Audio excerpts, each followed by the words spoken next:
This is the X-Zone Broadcast Network, broadcasting worldwide on broadcast affiliates and satellite program providers, including CNN Broadcast Network, Sirius Satellite Network, Star Media, Good News Radio Network, Angel Broadcast Network, Wiki Broadcast Network, and WPBN TV. For more information on the X-Zone Broadcast Network, visit us at www.xzbn.net.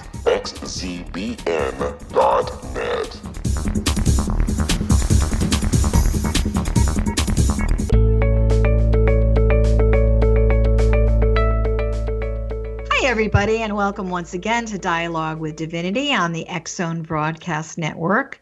I'm your host, Johanna Carroll. For over 30 years, I've been doing spiritual counseling, TV and radio shows, and taking people all around the world to sacred sites. I'm also the author of 4 books. You can find all my information at johannacarroll.com. And today, I'm really excited about our guest because it may seem a little spooky to you, but we're going to be talking about God, ghosts, and gut instincts, which is actually the name of her blog, pardon me, which I really love.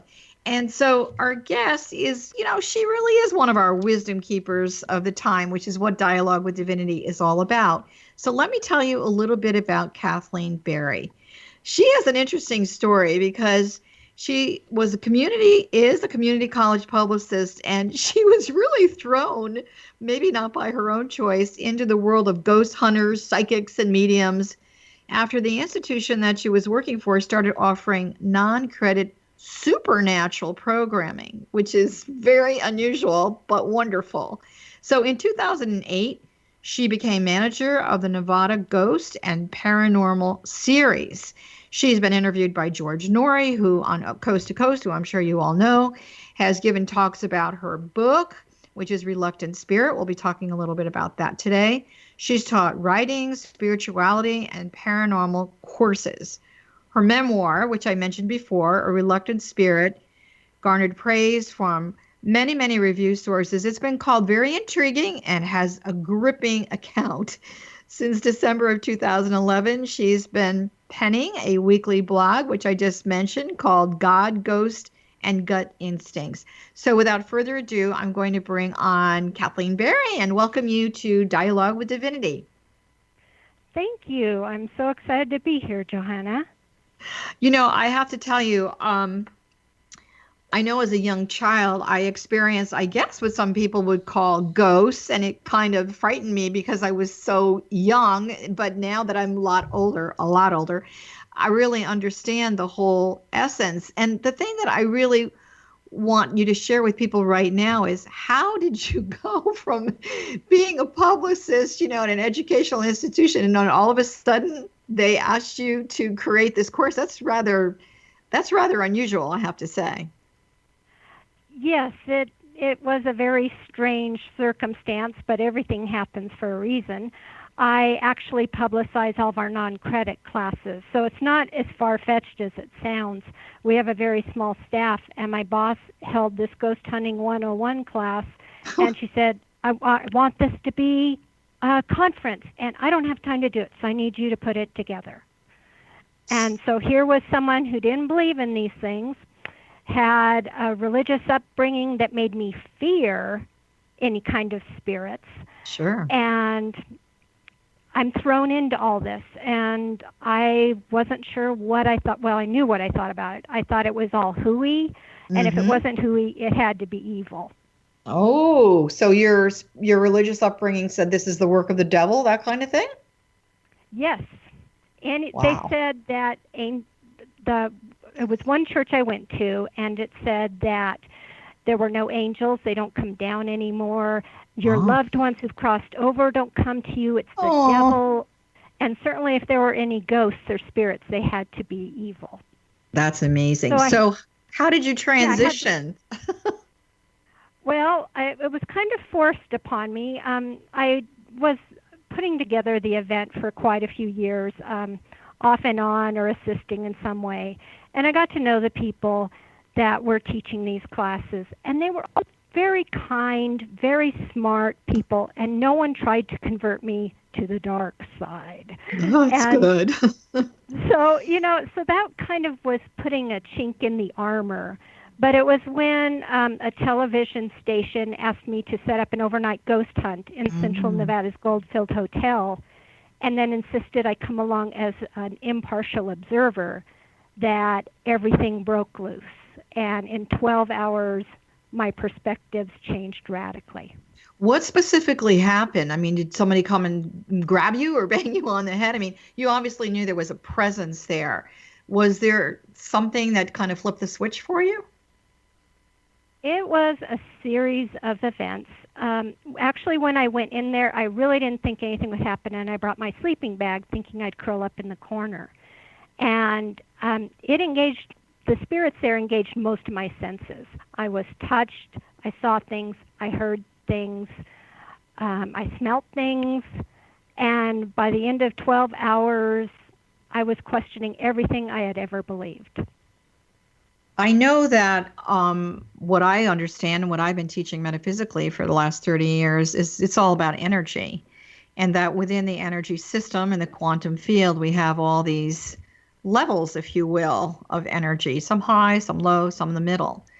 And so when I think of the energy of what some people refer to as a ghost or ectoplasm, I want to talk about this when we come back from break, how you see that as an energy source and where it's really coming from. So we're going to take a quick break. Do not go away. This is going to be a great show about the paranormal and spiritual aspects of the world of ghost, God, and spirit. We'll be right back.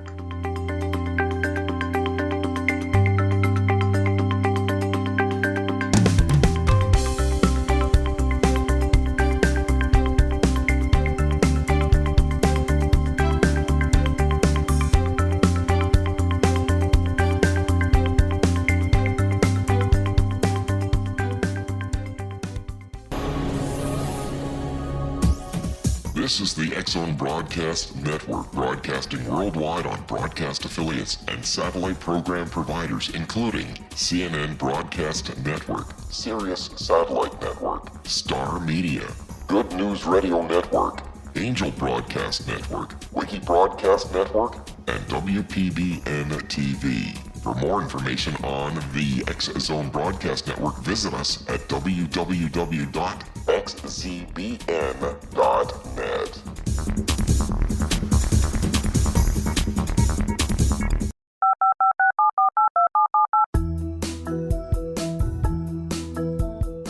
Did you know that when you're on the road with limited data or Wi-Fi, you can still listen to the X-Zone Radio Show with Rob McConnell, The Science of Magic with Gwilda Wiyaka, X-1, Dimension X, Space Patrol, and every minute of the X-Zone Broadcast Network by calling 213-401-0080, courtesy of Audio Now.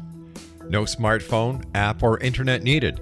It saves your data plan, and it's free if you have unlimited minutes. Call 213-401-0080 to listen on any phone, anytime, anywhere. Remember 213-401-0080 for the best of the paranormal, parapsychology, and sci-fi radio programming anywhere, 24/7, 365.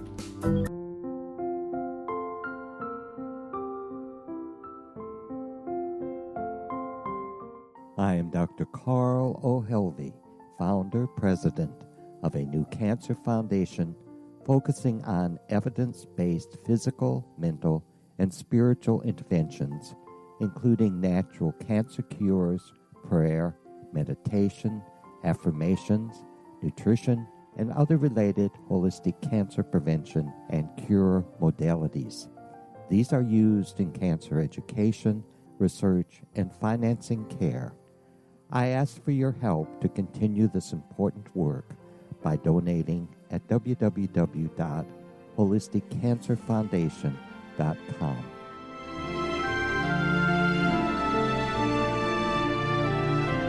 Hello, I'm Pete Marsh. With my daughter Justina, we will be presenting the new radio show, Too Good to Be True. If something seems too good to be true, it usually is. But with the help of Justina's amazing gifts, we're going to gain insight into questions that don't yet have complete answers. Have you wondered who built Stonehenge and for what reason? Why are crop circles found in the same region as Stonehenge and elsewhere? Are crop circles a hoax, or are they created with technologies that we have little knowledge of? Who built the pyramids in Egypt and also in other countries? How and why were they built? Was the Titanic switched with the Britannic as part of a gigantic insurance fraud, or for more insidious reasons?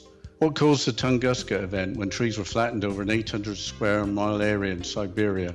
Will the new insights be too good to be true? Well, that will depend on what you are prepared to believe. Please join us as we start on this journey together. For more information on Too Good to Be True, visit www.xzbn.net. Little children aren't the only ones afraid of the dark. Millions of soldiers return from war zones with PTSD, anger, frustration, fear, and loneliness, much of which surfaces during the darkness of the night. You have the chance to change the lives of these American heroes. Songs and Stories for Soldiers.us provides free MP3 players for these men and women. With a list of 3 million songs in 16 different styles, 100,000 audiobooks, and 30,000 old-time radio programs, every veteran can find something to soothe and comfort them at no cost. All our players contain an 8-hour audio program designed to help veterans fall asleep. With 1,500 plus vets now participating, it's our goal to deliver 10,000 audio players this year. Go to our website at songsandstoriesforsoldiers.us. Help us help a veteran make it through the night.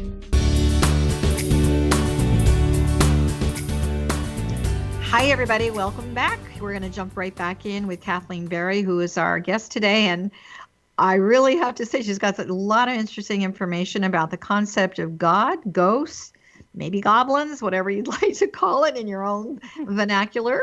But she certainly had some interesting experiences. So before we went to break, Kathleen, we were talking about, my perception anyway, that everything is energy and that there's levels within the field of energy. And so I don't necessarily see it as God and the devil or good and evil or good and bad. I just see it as variations of light on some level.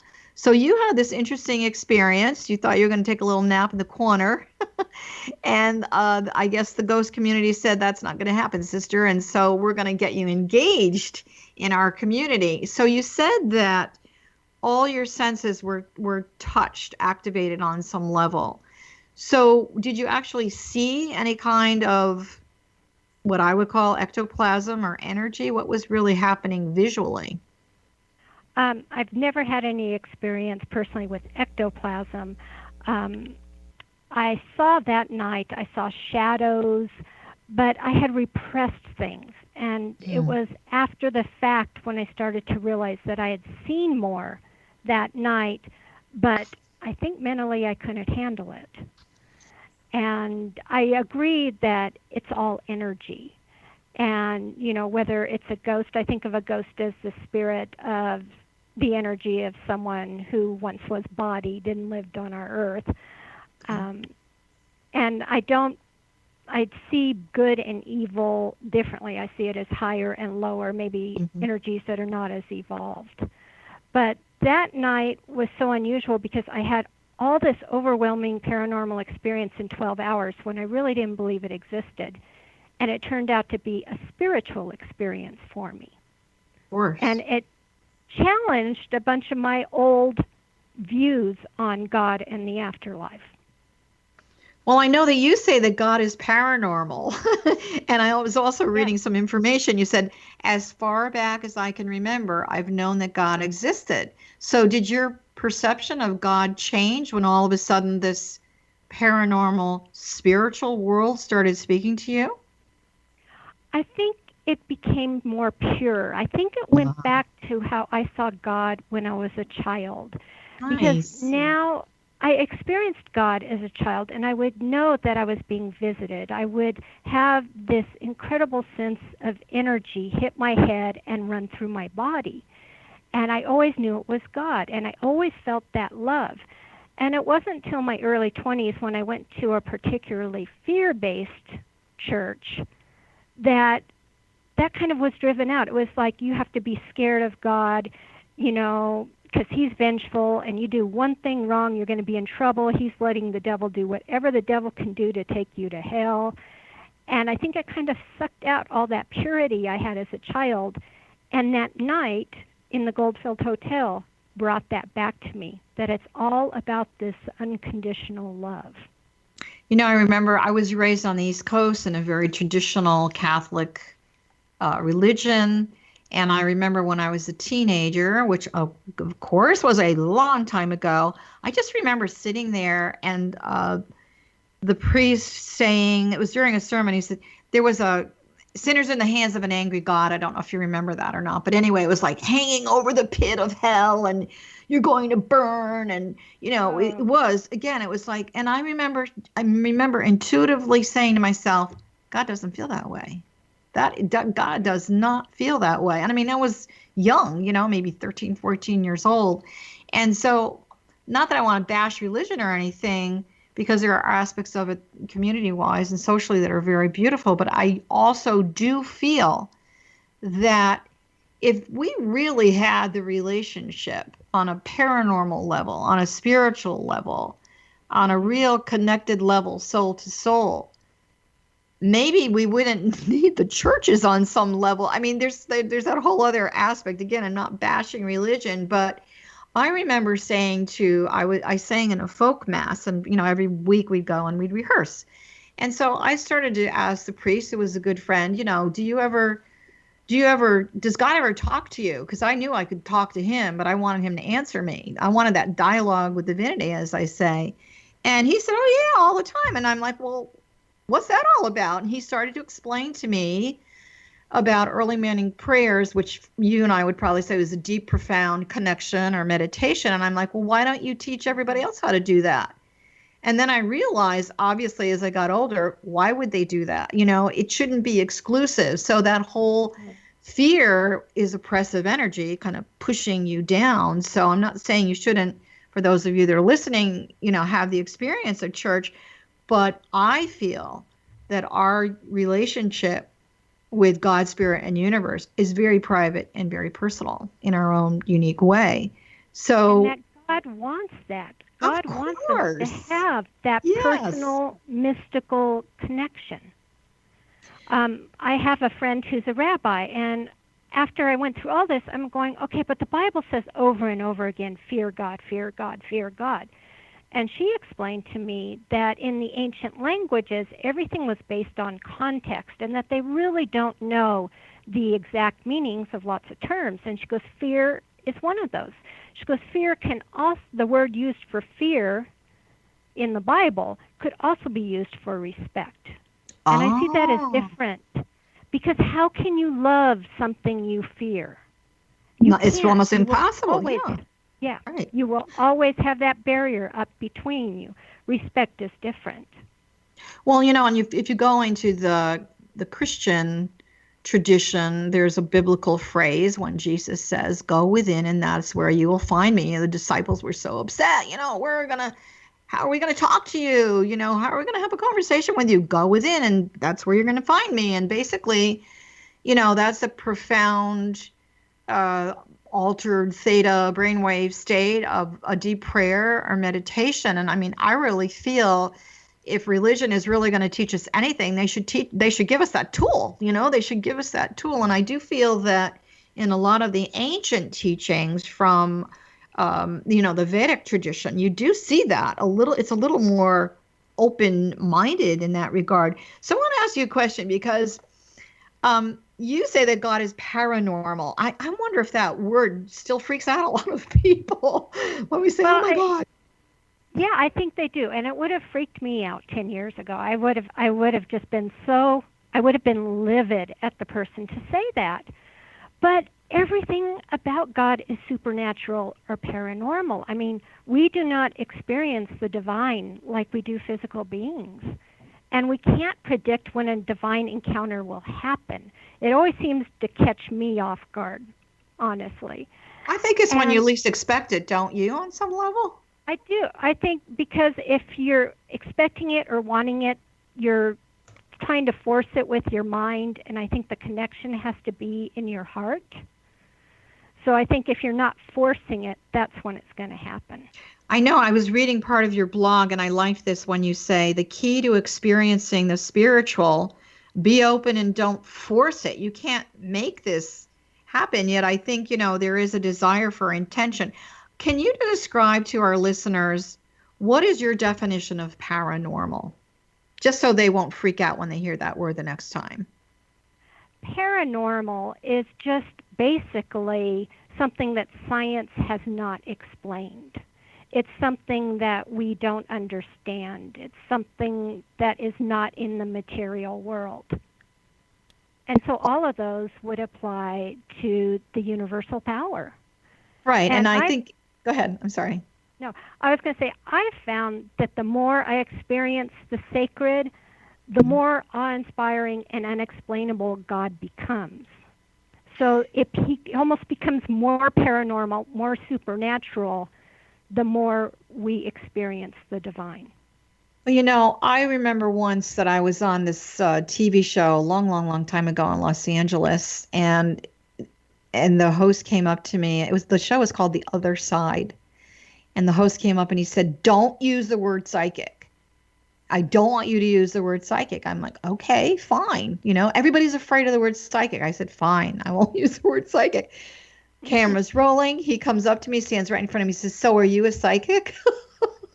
Oh. And I thought, okay, first of all, for those of you who are listening, psyche, which psychic comes from, psyche is a Greek word. It represents the mind. Metaphysical, also a Greek word, represents beyond the physical. So Kathleen and I are using really the same description of the unknown that science cannot prove. Although I do feel, Kathleen, that spirituality and science is starting to have a good relationship. What do you think about that? Well, I work in academia. Oh, you lucky girl. Sometimes it's not very encouraging. I think in some ways it is. In other ways, I think science is fighting it more. But I think that on many tracks there are scientists that are saying, "Hey, let's look at this." And the super collider, they're saying we only know what this tiny percentage of the universe is. Yeah. And I think that research could really gain some insight into what we consider the divine. Well, we're also seeing the language change. Don't you think we're seeing the language change, though? Even in advertising, there's all this stuff about intuition and all. You never would have seen that, 10, 20 years ago. That's very true. That's very true. The word intuition is used quite a bit. And I see intuition and psychic abilities as being that energy that connects us all. I consider myself a mystical Christian, so I kind of think of that as the Holy Spirit that just kind of descends everybody. I don't care what faith, belief system you have, but there's that divine energy that connects us all. And I see that as the way we can tap into our psychic abilities. What happened in the 90s was, because psychic, and maybe even now still, it has a lot of fear around it, the trend of people that were doing this work went to intuitive. They call themselves an intuitive. It has a little softer edge to it. I think people can relate to their intuition. Certainly women who are mothers, they have an intuitive sense around their children. Guys that are in business or out on a golf course having a good day, they have a good gut reaction. So I think the word, and that's another thing for those of you that are listening, really pay attention to. Don't let the words activate any kind of an emotional response. You've got to go into your own heart and soul. And unfortunately, we live in a world that we have to define things, but I really do feel that the language is advancing and changing. So, you say you can't force it, this connection. And I really think the essence of this is we all want to be happy. We all want that state of bliss and peace, which is the natural state of the soul. But you can't get there unless you have this connection to the divine on some level. So do you think a lot of people, is it like immediate gratification? It's like, I want that connection to God like right now. I need you to answer this real quickly because we're going to take another quick break. I think there are people that are seeking, and they want it now. They want it now. They want it now. Instead of just being open to it, asking the heavens, asking for assistance, meditating, having that quiet time. Because if you're not quiet, you will never hear the divine. That's true. And with that thought, we're going to take a quick break, and we'll be right back with Kathleen Berry.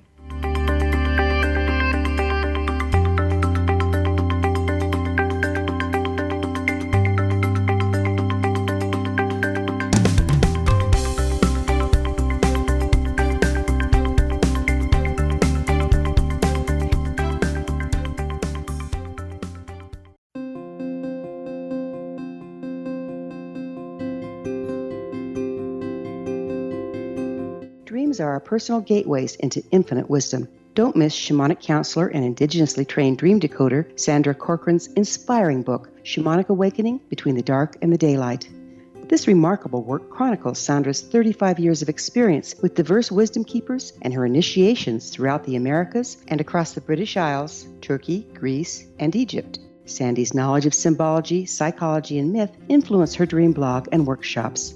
Sandy offers private tarot readings, international journeys, a meditative CD, as well as her book, Shamanic Awakening, to encourage you as you navigate this earth walk, creating a deeper connection to yourself and all that is. Find this and more at Sandy's website, starwalkervisions.com.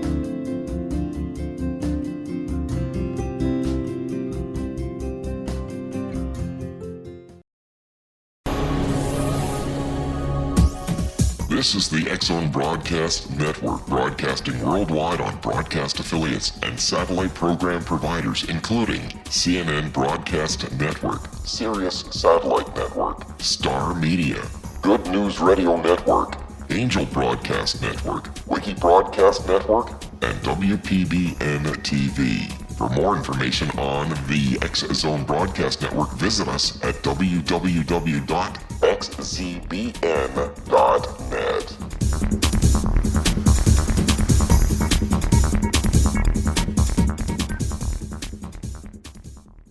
How would you like to be able to read other people's minds? Well, the next best thing is here. When you know how to read a person's name, you know how the person thinks, feels, and behaves. Each letter in our name holds a key to unlock our true essence. Our name contains both our gifts and challenges in this lifetime. Mnemology science discovers personality secrets hidden in the placement of the letters of our names, including the first and last impression people remember about us.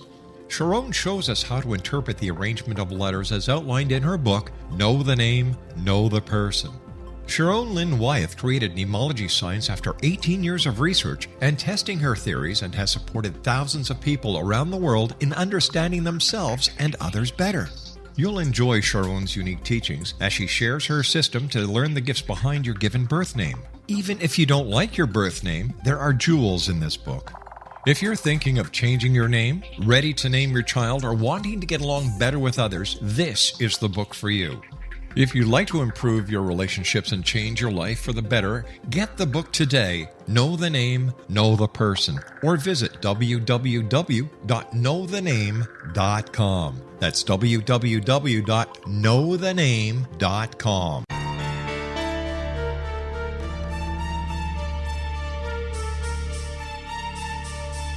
Hello, I'm Justina Marsh, and with my dad Pete, we are going to present a new show called Too Good to Be True. Together, we are aiming to discover more truths about this world and beyond. Do you have unanswered questions about the world? Do you ever wonder about aliens, conspiracy theories, or the universe? There are many shows discussing subjects such as pyramids or UFOs, but we want to relay this information based on our own research, including from spiritual means. Hopefully, listeners will be helped with their own beliefs and will appreciate the psychic insights that add to the previous research and information. We both look forward to sharing this insight and beginning this journey with our listeners. Visit xzbn.net for more information about when to listen.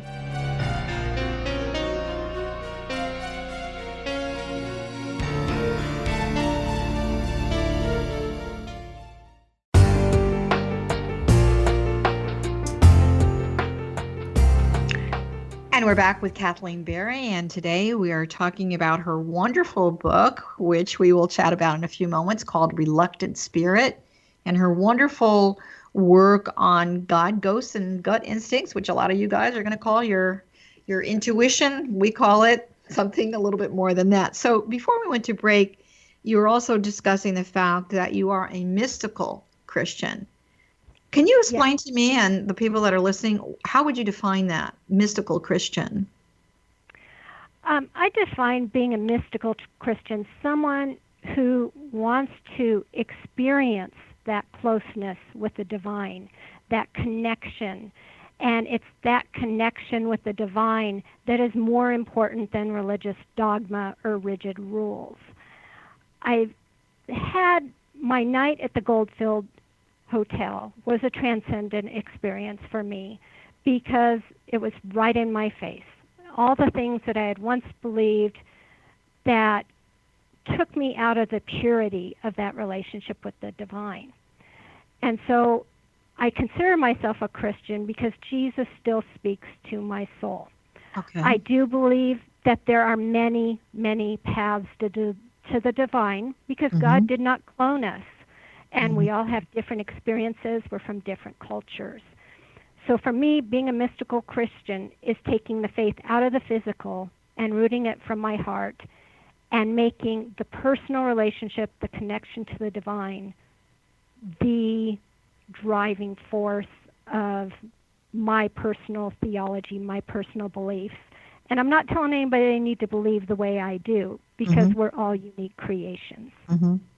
So it works for you. I mean, again, I think it sounds rather simplistic, but I really do believe that our relationship with the divine is private and it is personal. And we live in an age of, information. Everybody wants to post everything on, Snapshot or Facebook or anything like that. And I think this relationship with divine is it's not only the most precious relationship you'll ever have, but it's the one you'll have forever. It's eternal. So for people that are listening right now, and maybe they've been raised with, this whole phenomena of ghosts and psychics and all this woo-woo stuff that, they're kind of scared. They don't want to yet.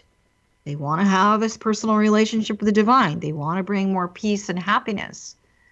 And we don't want them to think they're going to go from A to Z. Do you have any advice or tools? What's in your book that would really, as the reluctant spirit, how can you help them make that change for themselves, or at least guide them in that direction?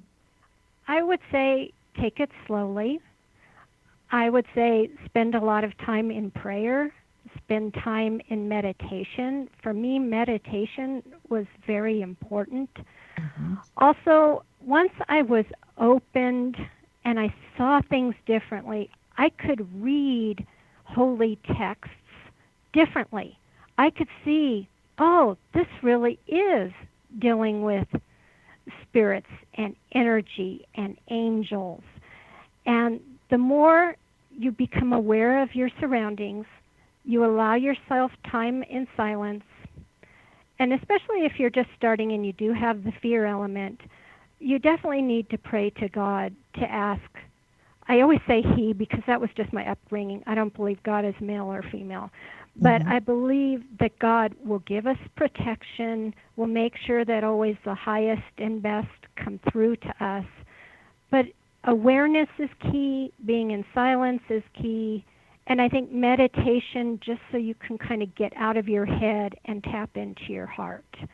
My book pretty much chronicles where I went from being very closed-minded and judgmental to details of what happened during that night in the Goldfield, and then how I resolved it and how I made peace with it and how I finally got rid of fear because I received so many amazing blessings in the outcome of that event. So when I have people telling me you're going to go to hell and you're doing horrible things telling people to do this, I say I have received nothing but blessings and I've become closer to the most divine. And nothing bad can come out of that. Well, the other thing is, for those of you that are familiar with a lot of the biblical teachings, there's a really big one in there that says the kingdom of heaven is here on earth. And I think we think that we have to suffer, suffer, suffer, suffer, suffer. Everything's bad. Everyone's focusing on the negative. All you have to do is turn on the news and really not get particularly enlightened these days. But the reality is that I'm not speaking to you directly, Kathleen, but to people that are listening, where's your kingdom on earth? So we always say, start with the positive. Start shifting your consciousness. Have a paradigm shift. A lot of people understand the concept of the gratitude prayer. Before you go to bed at night, focus on 3 really beautiful things that happened. And maybe it was just that you had a really good dinner. A lot of people say it's hard to do meditation because their mind is on overload. But I think people also need to understand there's a passive meditation and there's an active meditation. So we actually talked about this last week that, eating a great meal in silence and just looking at the beautiful colors and how it's nurturing you rather than being a vacuum cleaner and sucking it all in. I mean, the meal, when I was a little kid and even now, we always said grace before meals, always. And, if you're out in a crowd and you're not comfortable doing that, you don't need to do that, but at least take a breath and take a moment and bless the nurturing aspects of that food will come in. I mean, when you have a consciousness shift and a desire from the soul to really have a connection with divine, there are actions that your body, I feel, naturally will start to encourage you to do. For instance, spending more time in nature, eating healthier food, just being quiet, really seeing, as you said, the blessings of life rather than the mediocrity or the fear that's out there. It doesn't belong to you. It'll only belong to you if you call it in on some level. So speaking of calling it in, okay, so a lot of people have a desire to connect with the spirit of a loved one that's crossed over. And I've actually had some really interesting experiences with that myself, but I've also had a lot of my clients tell me really profound things. And then I've also had another group of people say, I'm not really sure who this is. And I don't know if they should go, stay, or to someone that's saying that, how do you differentiate or how do you define, should I really be having this conversation with this ghost or should I tell them to go on their way? Or how would you advise people on that? I ask them, how do you feel when they're around? Do you feel threatened? Do you feel anger? What are you picking up? And it can't be your own fear of the unknown. You have to try to get past that fear of the unknown and sense, what are you picking up? And I found that a lot of people, they'll have spirits in their home or something, and we talk about it, and they say, you know what? You're right. I don't feel any animosity. I feel like this person's maybe looking over, watching over their house, or someone just likes being around us.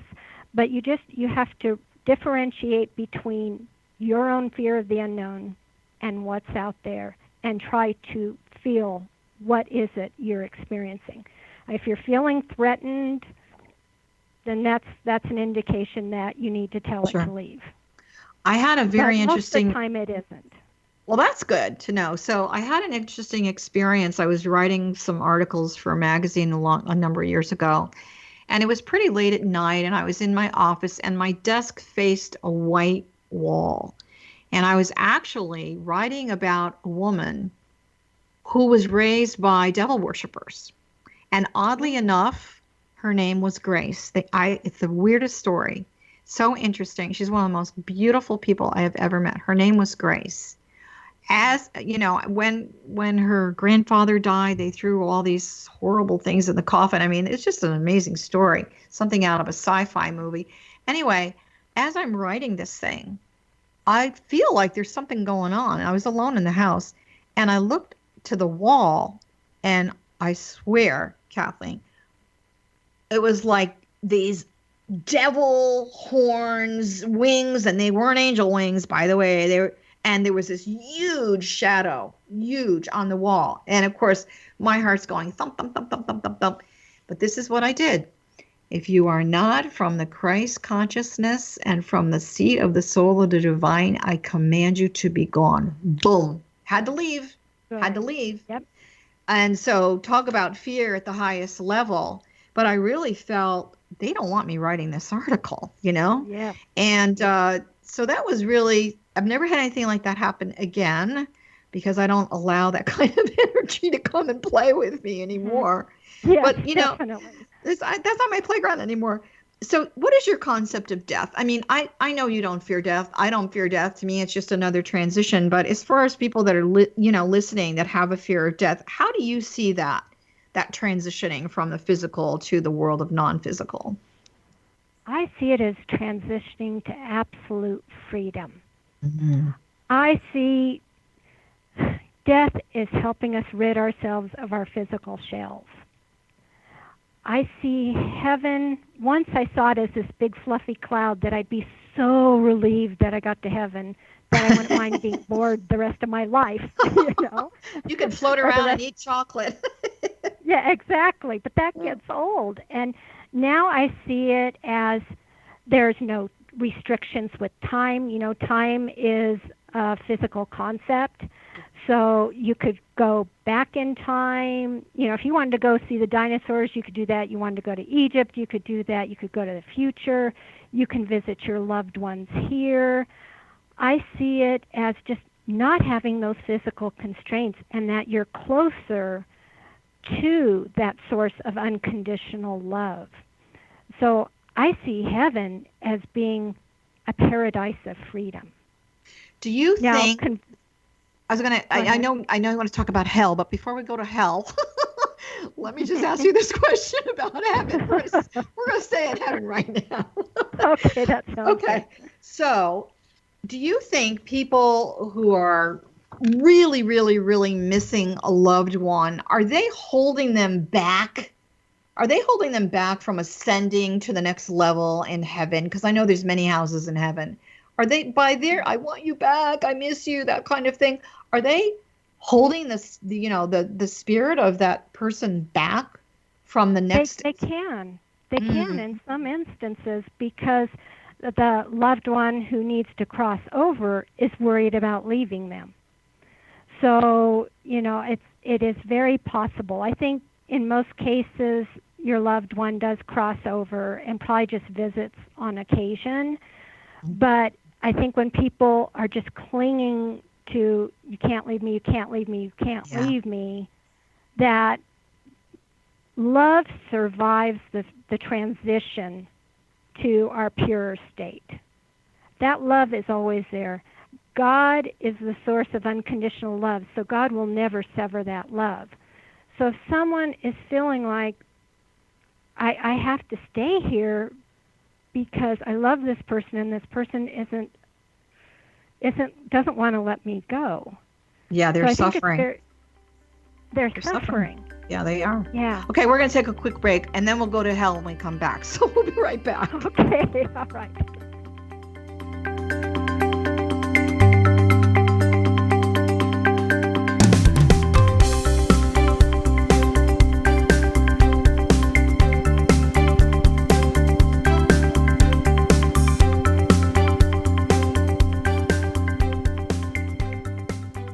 Hi everyone, Rob McConnell here, and I wanted to spend a moment on internet streaming. Everybody has heard about internet streaming, but not many know much about it. Did you know the internet streams just about everything? Movies. From new releases to old classics. TV shows. Almost every show, every episode, and much more. But the question has always been, how do you do it? Well now, thanks to the folks at 123 Ready TV, I have the answer for you. They have developed a simple program app, 123 Ready TV, that you install on your Windows PC, Android smartphone, or Android tablet that can have you streaming like a pro in less than 5 minutes. You truly won't believe how much is available or how easy it is to do until you try. And for a one-time cost of only $19.99, this product is a real winner. To learn more about 123 Ready TV, visit our website at www.xzbn.net.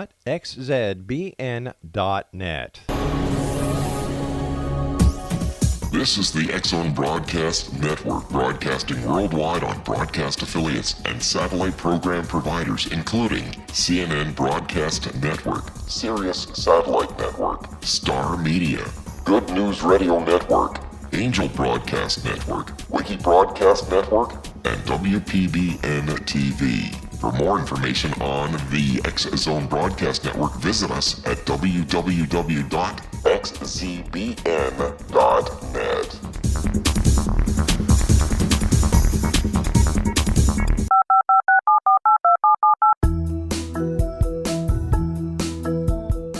Did you know that when you're on the road with limited data or Wi-Fi, you can still listen to the X-Zone Radio Show with Rob McConnell, The Science of Magic with Gwilda Wiyaka, X-1, Dimension X, Space Patrol, and every minute of the X-Zone Broadcast Network by calling 213-401-0080, courtesy of Audio Now. No smartphone, app, or internet needed. It saves your data plan and it's free if you have unlimited minutes. Call 213-401-0080 to listen on any phone, anytime, anywhere. Remember 213-401-0080 for the best of the paranormal, parapsychology, and sci-fi radio programming anywhere, 24/7, 365.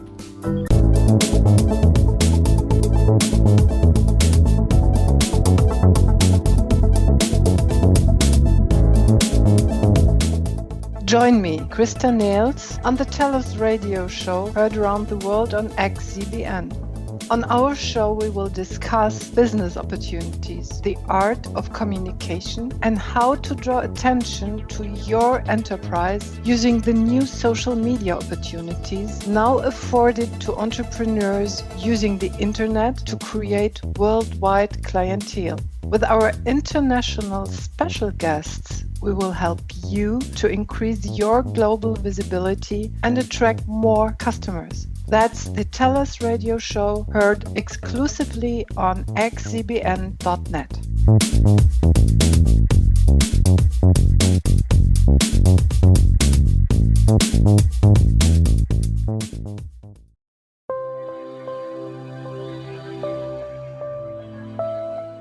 There's a legend shared by many indigenous cultures of a time when the nations were cast to the four corners of the world. Each nation was given a body of sacred knowledge that held a different portion of the truth to preserve.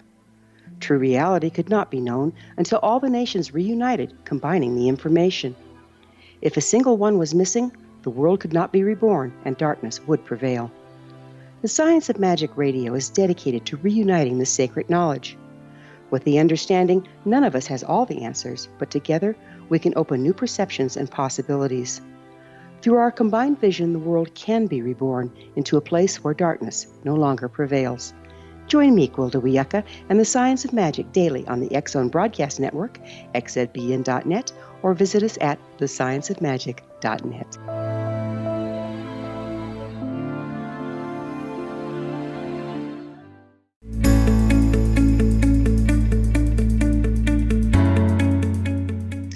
Okay, if you're all ready, we're going to jump down to hell for a few moments, but I promise you we're not going to stay there for long. So before we went to break, we're on a last segment right now, so we really want to have some more fun with you guys. And great explanation of heaven and holding people back, and the fact that, yes, they can visit, but be okay with letting them go home. So for those of you that are listening, if you really are struggling with releasing a loved one, for your best, highest, and holiest good, and for the ascension of their soul, why don't you give them permission to go home? So what is your description of hell? Hell, who is tougher on us than ourselves? No one. We are toughest on ourselves. And I believe that hell is something that we will put ourselves through if, when we pass away, that we're so worried about the life we've lived and we were so hard on ourselves that we're terrified to meet the most divine. I really believe this is a personal choice. the source of unconditional love is not going to send us to damnation. The source of unconditional love is going to do everything it can to help us succeed and prosper when we're loved like that. So we are holding ourselves back. In my book, A Reluctant Spirit, there is a resident ghost at the Hotel Elizabeth. And there's a lot of folklore about her, that she was a teenager, she had a baby out of wedlock with a very powerful man who locked her up in one of the rooms of the hotel to the radiator. Wow. When I first went into that room, I have never felt such abject sadness, desolation, desperation. And I realized later that she had anchored herself to the hotel. She had anchored herself in hell because she was being so hard on herself, that she did not believe that the most divine could take her in his or her arms and say, I love you and you're welcome here. You know, I think a lot of people have this fear, and we're going to talk about this in a minute or so about judgment. First of all, you need to know, really, truly, 195%, the universe does not judge; it observes, and the universe is held together. I always say, love pours the soul into the body, and love is your state of divine wholeness. It is the presence of the divine that exists in every particle of DNA. You are a being of light and love. I think a lot of people, I know my mother was one of these people, she was afraid to die. I'm not sure exactly what the issue was, but she was afraid to die because she was afraid that God was going to judge her. And so she held on to more suffering, unfortunately, in her physical body instead of letting go. And it's exactly what you're saying. She was judging herself. She was her own worst jury and judge all rolled into one, when she could have had a more peaceful transition. So when we are not loving ourselves, your sense is we're judging ourselves and we're keeping ourselves frozen in fear. Would that be a correct statement? Yes, that is very correct. It is very correct. And, you know, it's so sad because I honestly believe that the divine, especially when I look over the course of my life, when I wrote the book, I found all these pieces that came together. My life was orchestrated. I have free will, I have choice, but it always kept coming back to the same odd path. And I know the divine is involved in each and every one of our lives, just kind of like nudging us in this direction or that direction and trying to get us to see things. But my experience, if God was judgmental and vengeful, I would be lightning residue right now. I would not be prospering. I would not be doing better right now than I've done for the last 30 years. All the blessings I've had from opening myself up to the potential of the divine working through me has just turned my life around. You know, and I also believe, you know, we've been talking a little bit about religion, which is a system of faith, but I think the greatest faith is believing in yourself and believing that the divine is in service to you. I mean, it's a great partnership. I call it a marriage of the self and the soul, and I really believe that that's what this age is all about. So before we go any further, please tell people where they can get more information about your work and purchase your wonderful book, The Reluctant Spirit. Okay. My website is KathleenBerry.com. That's KathleenBerry. And my book is available in Kindle and paperback versions at Amazon. It's called A Reluctant Spirit, A True Tale of God, Ghosts, and a Skeptical Christian. And I write my weekly blog that you can find on KathleenBerry.com as well. And it's a lot of spirituality, how my spirituality has evolved over the years due to my openness to the heavenly realms, which does include ghosts, but I don't see it as spooky anymore. No, it's not. And for those of you that are listening, if you've had any trepidation about sticking your toe in the water, this is a wonderful book. You probably see yourself in Kathleen's story. So the book is reluctant, but I'm going to tell you not to be reluctant to go and purchase it either on Kindle or actually get the hard copy. So vengeful God. I guess it goes along with judgment. I don't believe that. I mean, I believe that, that there's a whole cheerleading team on the other side, or a spiritual family, and they want us to be as happy and successful and feel valued and precious. And for those of you that are listening, I wrote a book, and it came out last year. It's called The Lost Art of Loving, and it really is about self-love. You cannot really discover God within you unless you discover how you're going to love yourself and your own value first. So do you really think there's a vengeful God? I mean, I think we pretty much already answered that question. Absolutely not. There is no vengeful God. It's only a loving God. It's only a loving God. And, the thing is if you see yourself as a creation of the divine knows what it's creating. So you've got to respect and love God and realize you were created for a purpose. You were created with your quirks and your talents for a reason. So you need to give yourself a break and love yourself like the divine loves you. And I believe that we are here to grow as a person and evolve as a soul. And I also believe you sort of mentioned in the very beginning, whatever pathway you choose, we can go to different ways. We can drive there, we can take a train, we can take a plane, we can walk, if we want to. But the ultimate goal is always the same, and that's to discover the presence of God's Spirit and heaven that already really is in there. So you get to flip the switch on. So what's new and exciting that you're going to be doing? You've been, doing your work for a long time. What are you excited about that's showing up on your plate that's new and different? I am going to start offering an online class. I'm hoping to have that together by this fall. I've taught classes here at the community college, but I've had my followers and readers from other areas of the world say, well, we'd love to do this. So I'm excited about doing that and putting that together. And I'm just excited that there seems to be a growing awareness. I know that, especially in the U.S., there's a lot of strife right now, but you're seeing people rise above it, and you're seeing people with insights. And I'm feeling like something good is going to come out of all this chaos.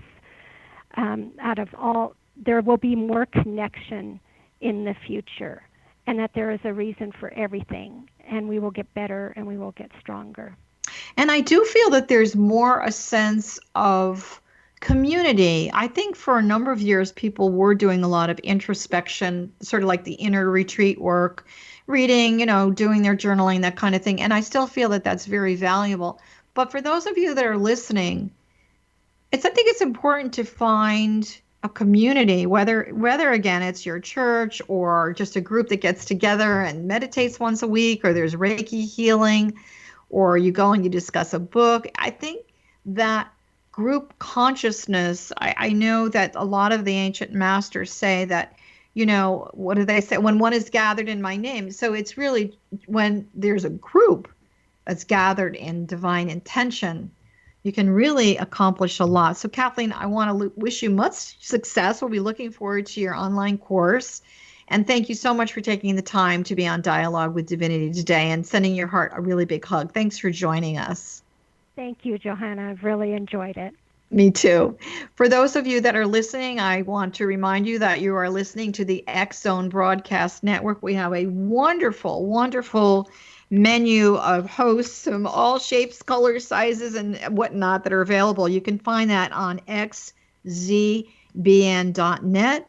My own wisdom information, my 4 books that I've written, the courses that I offer, retreats that I'm doing, private session work, all my testimonials. You will find all of that on my website, which is johannacarroll.com. That's JohannaCarroll.com. And I want you to know that I am going to be offering some online courses with a new facility, I guess I want to call it, online, that's called the Blue Moon Academy. So I'll be telling you about that real soon. But I want to thank you once again for listening to Dialogue with Divinity. Keep your heart and your mind open. We're sending you a big heart hug and wish you many blessings for a fabulous, joyful, spiritful day. So thanks for being with us, and we'll see you soon. Bye for now.